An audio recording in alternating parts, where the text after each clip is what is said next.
Baik, Assalamualaikum warahmatullahi wabarakatuh. Sebelumnya, Faras terima kasih kepada dosen penguji yang telah berkenan mau menonton presentasi seminar proposal Faras yang berjudul Divisi Inovasi Pelayanan Siap Akad Nikah, Kartu Keluarga, dan Kartu Tanda Penduduk Elektronik diterima atau disingkat utama di Dukcapil Kota Payakumbuh. Eh, yang dibimbing oleh pembimbing pertama yaitu Dr. Ria Aryani. Yang kedua, Bapak Hendri Kuswara.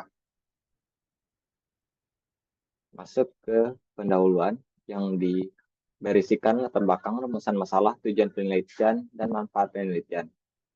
Di bagian latar belakang, pelayanan publik merupakan pemberian jasa oleh pemerintah ataupun pihak swasta kepada masyarakat tanpa adanya pembayaran guna memenuhi kebutuhan atau kepentingan masyarakat.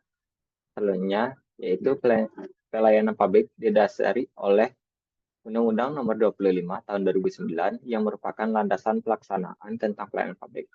Pelayanan publik itu sendiri merupakan kegiatan atau rangkaian kegiatan dalam rangka pemenuhan kebutuhan pelayanan sesuai dengan peraturan perundang-undangan bagi setiap warga negara dan penduduk atas barang, jasa, dan pelayanan administratif yang disediakan oleh penyelenggara pelayanan publik. Selanjutnya, menurut Undang-Undang Nomor 24 Tahun 2013 tentang administrasi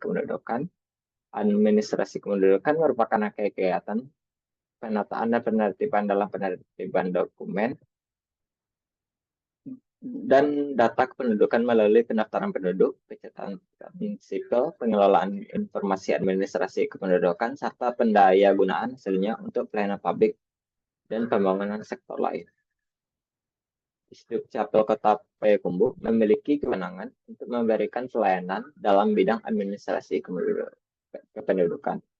Hal ini berdasarkan peraturan Wali Kota Payakumbuh Nomor 36 Tahun 2018 mengenai kedudukan susunan organisasi tugas, fungsi, dan uraian tugas serta tata kerja dinas kependudukan dan pencatatan sipil berdasarkan Kota Payakumbuh berdasarkan atas otonomi dan pembantuan. Upaya serta pembaruan sistem yang dilakukan bertujuan untuk memunculkan sistem baru yang lebih bermanfaat terhadap sosial masyarakat. Pembaruan sistem inilah yang bisa kita sebut dengan inovasi. Adanya berbagai inovasi yang dihadirkan di Dukcapil Kota Payakumbuh membuat di Dukcapil Kota Payakumbuh berhasil mendapatkan penghargaan juara 1 sebagai penyelenggaraan administrasi kependudukan tahun 2022 yang dilaksanakan oleh Dukcapil Provinsi Sumatera Barat. Salah satu inovasi untuk mendukung pelayanan publik dalam bidang kependudukan, Capil Payakumbuh menciptakan satu inovasi yang dinamakan Insan Utama. Inovasi ini juga melakukan kerjasama dengan pihak KUA yang dibawahi oleh kantor Kementerian Agama Kota Payakumbuh. Masuk ke output pelayanan yang ada pada Insan Utama,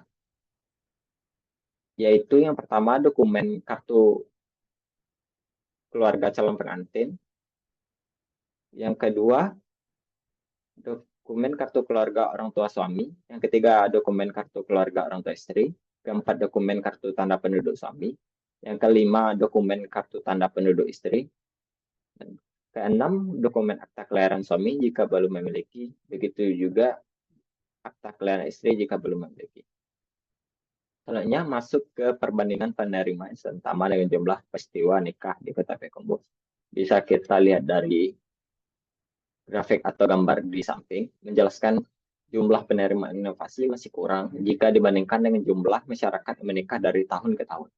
Sebagian besar calon pengantin atau masyarakat baru mengetahui adanya inovasi ini pada saat pembekalan atau masa screening di KUA. Kedua calon pengantin juga masih banyak yang belum mengetahui adanya pengisian belangko penertiban dan penyerahan KTPL dan KK ke KUA di tempat pelaksanaan pernikahan sebagai salah satu syarat mendapatkan atau menerima inovasi ini. Tujuan dari penerapan program inovasi Insan Utama adalah untuk meningkatkan dan mempermudah proses pelayanan. Data kependudukan masyarakat penerima pelayanan akan termutakhirkan begitu terjadi peristiwa nikah, termasuk dokumen kependudukan orang tua calon pengantin tersebut Dalam hal ini kartu keluarga calon pengantin dan KTP calon pengantin dengan status baru serta kartu keluarga orang tua pasangan pengantin. Juga demikian. Kendala yang terjadi yang bisa kita lihat yaitu ada belum meratanya pelaksanaan inovasi ini kepada masyarakat atau calon pengantin. Dalam mensosialisasikannya, inovasi ini secara interpersonal masih kurang maksimal. Selanjutnya pemanfaatan inovasi dari tahun 2018 sampai 2022 masih minim pelaksanaannya. Faktor-faktor atau fenomena tersebut yang menggambarkan difusi inovasi misalnya utama yang dilaksanakan oleh Dukcapil Kota Payakumbuh masih perlu dipertanyakan. Masuk ke rumusan masalah penelitian ini yaitu bagaimana difusi inovasi dalam penerapan misalnya utama oleh Dinas Kependudukan dan Pencatatan Sipil Kota Payakumbuh. Di tujuan penelitian yaitu berguna untuk mendistribusikan dan menganalisis hasil dari difusi inovasi insan utama oleh Dinas Kependudukan dan Pencatatan Sipil Kota Payakumbuh. Manfaat penelitian dibagi dua, itu ada manfaat teoritis, data dan informasi dari hasil penelitian ini diharapkan dapat berguna bagi peneliti berikutnya yang melakukan penelitian tentang inovasi pelayanan yang ada di Dukcapil Kota Payakumbuh. Yang kedua, manfaat praktis bisa kita lihat berguna bagi perguruan tinggi di program studi, dapat memperkaya wawasan karya ilmiah dan kepustakaan di Universitas Andalas, dan bisa dijadikan referensi bagi peneliti selanjutnya terkhusus untuk program studi ilmu administrasi publik. Masuk ke bab 2, yaitu ada tinjauan pustaka. Di tinjauan pustaka, studi penelitian yang relevan peneliti pakai itu yang pertama ada Fani Anastasia pada tahun 2022 yang berjudul Inovasi Pelayanan Publik Salam Sapa ke Pintu Rumah. Yang kedua ada Yosandi Rendra Prasya dan Suci Nasehati pada tahun 2020 yang berjudul Analisis Penerapan Program Inovasi pada Dukcapil Kota Magelang tahun 2020. Yang ketiga Nugi Alindro pada tahun 2020 yang berjudul Inovasi Pelayanan Administrasi Nikah terintegrasi di Kantor Urusan Agama Kecamatan Enalengkung, Kabupaten Padang Pariaman. Masuk ke kajian teori, menurut pengertian difusi inovasi Rogers itu merupakan suatu bentuk penyampaian atau penyaluran inovasi melalui saluran-saluran tertentu kepada anggota-anggota sistem sosial dalam jangka waktu tertentu. Rogers juga mengatakan difusi merupakan salah satu bentuk komunikasi atau upaya khusus dalam memperkenalkan dan menerapkan gagasan baru. Difusi selalu berkaitan dengan gagasan, kebaruan, atau inovasi. Teori difusi inovasi oleh Rogers dibagi menjadi 4 elemen. Yang pertama ada inovasi itu sendiri. Di dalamnya terdapat relative advance, kedua compatibility atau kesesuaian, ketiga complexity atau kerumitan, selanjutnya triability atau kemungkinan dicoba, dan kelima observability atau kemudahan. Elemen berikutnya, yang kedua saluran komunikasi, dibagi menjadi dua, itu ada individu atau interpersonal dan media massa. Yang ketiga, maksud saya ada jangka waktu. Jangka waktu itu terdapat proses keputusan inovasi, tingkat keinovatifan, tingkat adopsi inovasi dalam suatu sistem. Yang elemen keempat, yaitu sistem sosial, terdapat struktur sosial, sistem norma, opini pemimpin dan agen perubahan, jenis keputusan inovasi, dan konsekuensi inovasi. Masuk ke skema pemikiran, terdapat Undang-Undang Nomor 25 Tahun 2009 tentang landasan pelaksanaan pelayanan publik dan Undang-Undang Nomor 24 Tahun 2013 tentang administrasi kependudukan, bentuk dari pelayanan publik itu sendiri. Lanjut, upaya penerapan administrasi kependudukan, insan utama di Dinas Kependudukan dan Pencatatan Sipil Kota Payakumbuh, dan bagaimana difusi inovasi insan utama oleh Dinas Kependudukan dan Pencatatan Sipil Kota Payakumbuh. Difusi inovasi menurut teori Rogers, yaitu ada inovasi itu sendiri, saluran komunikasi, jangka waktu, dan sistem sosial. Masuk ke definisi konsep. Pelayanan publik adalah bagaimana memberikan kepuasan bagi penerima layanan, senantiasa dekat dengan penerima pelayanan, dan memberikan kesan menyenangkan bagi penerima layanan. Sedangkan tujuan pelayanan publik adalah memuaskan atau memenuhi keinginan penerima pelayanan dengan kenyataan yang mereka terima.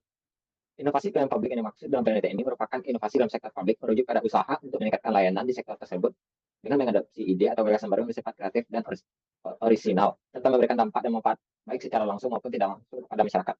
Pada difusi inovasi merupakan proses di mana suatu inovasi dikomunikasikan melalui saluran tertentu pada waktu tertentu di antara para anggota suatu sistem sosial. Terdapat 4 elemen utama difusi inovasi oleh Everett Rogers. Masuk ke definisi operasional, di sini ada inovasi yang dibagi menjadi 5. Ada relative advance, keuntungan, cara mengukurnya, mengidentifikasi dan menganalisis sejauh mana saling sama telah memberikan keuntungan bagi calon pengantin. Di kesesuaian, cara mengukurnya menganalisis kesesuaian insan utama dengan nilai dan peraturan yang ada sebelumnya. Yang kedua, menganalisis kesesuaian insan utama dengan prosedur yang telah ditetapkan sebelumnya oleh Dinas Kependudukan dan Pencatatan Sipil Kota Payakumbuh. Yang ketiga, menganalisis inovasi insan utama dengan kebutuhan calon pengantin.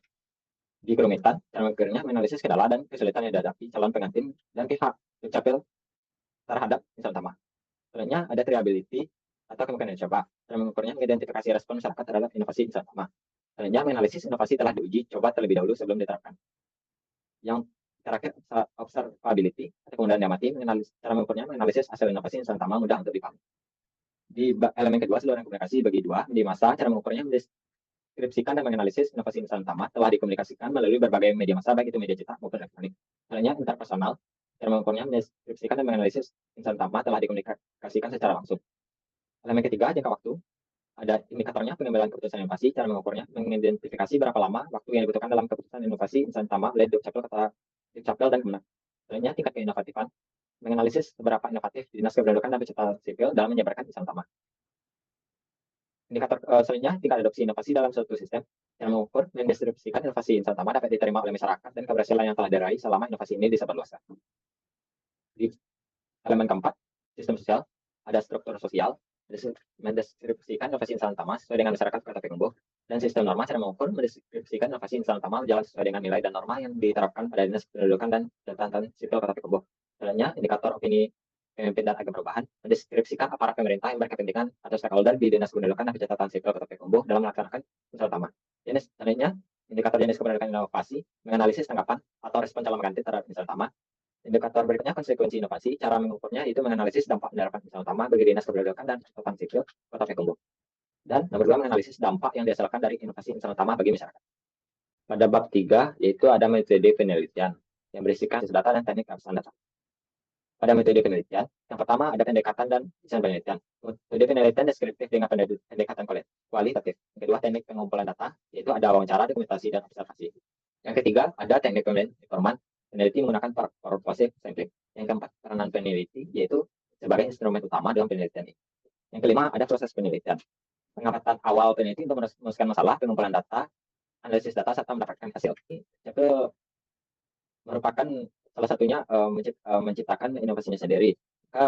Bisa dikatakan inovasi analisis data yang digunakan itu lembaga Kota Payakumbuh itu sendiri. Ketujuh, ada teknik analisis data yang berisikan tahap pengumpulan data, deduksi data, penyajian data, penarikan kesimpulan, dan verifikasi. Yang ke-8, teknik keabsahan data yang menggunakan triangulasi sumber untuk menguji keabsahan data. Baik, mungkin sekian presentasi dari Muhammad Faras. Dan terima kasih juga sekali lagi kepada dosen penguji yang telah berkenan menonton video saya. Saya akhiri, Assalamualaikum warahmatullahi wabarakatuh.